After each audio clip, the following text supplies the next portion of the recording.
Welcome back to Studio 41, brought to you by the Hummingbird Stage and Taproom. Welcome back to Studio 41. We're here at the Hummingbird Stage and Taproom with the band, the Dirty Doves. We just listened to Dirty Woman Blues. Right now we're going to meet the band, then we're going to talk about their song, Dirty Woman Blues. Here they are. Hi, Ben. How are you today? Oh, man, I'm great. Go through and introduce yourself, introduce the rest of the band, or let them introduce themselves. Let's talk about where y'all came from and what music means to you. My name's Ben Cummins. I'm from right here in Macon. Okay. Macon your whole life? All my life, yeah. And music means the world to me. I think everybody else here, too. I'll let them speak for themselves. Yeah, I'm Zach Matthews. I'm definitely a thoroughbred Maconite. Music for me is basically the vehicle that we can all take to, like, you know, ascend. It's a spiritual thing, you know.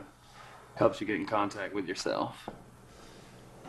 Well, my name is Jarvis Arline, and, you know, music is everything to me. Right. It's therapy, you know, in times of, you know, healing. So, I mean, I love music. I take it everywhere. Okay. All right, I'm Joseph Palmer, and these guys pretty much said everything I was going to say about music. My favorite part about it is how it brings people together. There's a lot of people in my life that I would have never met if it wasn't for music, people that I hold dear, so it definitely bridges a lot of gaps for people. Well, thank you for joining us today. Tell me a little bit about the song Dirty Woman Blues. Who wrote that? I wrote the lyrics. Okay. We all composed it together. Right. When did you release it? 2013. Okay. We recorded it in 2013, yeah. And tell me a little bit about the song. Where did it come from?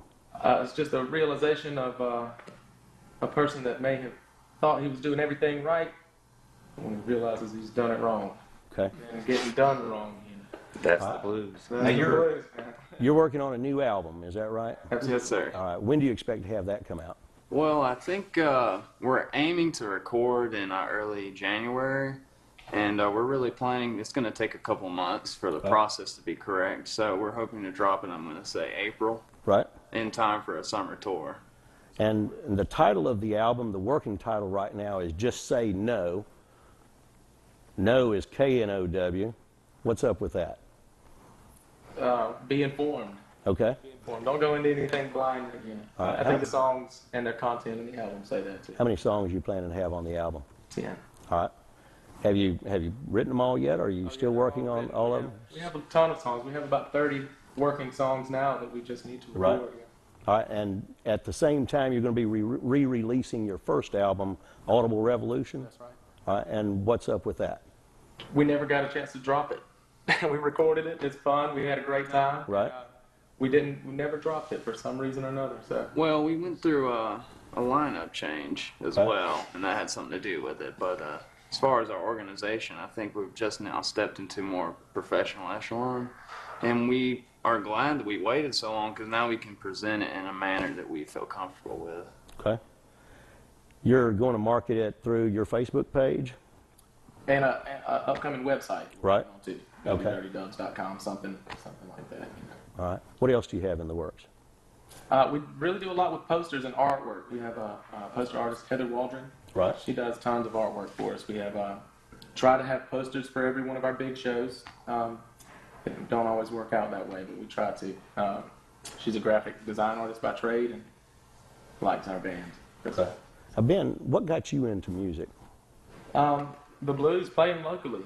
Once you do it one time, you know, there's no going back. Once you play one time and have that first good feeling from displaying your passion, you know. Okay, and you'd classify the Dirty Doves as a straight-up blues band? I would say blues influenced rock and roll, man. We do touch on some psychedelic jam band type areas, but the core is definitely a blues-based rock and roll band. Okay, and if I was going to come see one of your shows, I would expect to see a whole lot of blues, a whole lot of rock and roll. A good mixture of some twin lead guitar, some good blues and rhythm, drums and bass. You know? Right. Good soulful vocals. We have a 3-part harmony. Okay. And we're proud that we've been working a lot on that. I bet you have. That takes a lot to get vocals in line. You know, you can cover up a lot of mistakes with instruments, but to get 3 vocalists all together on the same page, it takes a lot of practice. I understand that. Now, Zach, you've been in music for most of your life? Well, I was actually the first musician out of my family. Ironically, I'm sure when I told them I wanted a guitar, they were like, "Oh no," you know. But I've been playing since I was 12, and I played clarinet in the marching band, and then I went on to study classical music. So Where did you study? I actually studied with Terry Cantwell Okay. at Mercer campus before I was in college. So that's really what pushed my finger picking skills, you know, as far as that. But it's only recently as I get older that I realize how much importance it holds and how much like value that I put on it, because it's, you know, it's a release for me. Okay. And I feel like now is the time for me to invest in it. What about you, Joe? How long have you been playing? I have been around music my whole life. Okay. My dad plays. What did he play? Well, he played guitar. All right. He surrounded me with all his friends that were playing music. Chris Hicks was an early influence for me, and now I get to hang out with the likes of Robert Lee Coleman on a daily basis, it feels like. So, and even playing with younger up-and-coming guys like Zach, there's a lot to be taken from anybody. It doesn't matter how far along they are in the learning process. You can always learn from anybody that you're around. So I try to keep that in mind and just keep getting better. That's all you can do. Now, Jarvis, I think everybody's familiar with the Arline family around Middle Georgia. You were bred in the music business. Yeah. Well, I appreciate everybody joining us. When we come back, we're going to have the Dirty Doves back on the stage here at the Hummingbird Stage and Tap Room playing Don't Blame the Junkie. Y'all stick around. We'll be right back after these commercial messages. You're watching Studio 41, brought to you by the Hummingbird Stage and Tap Room.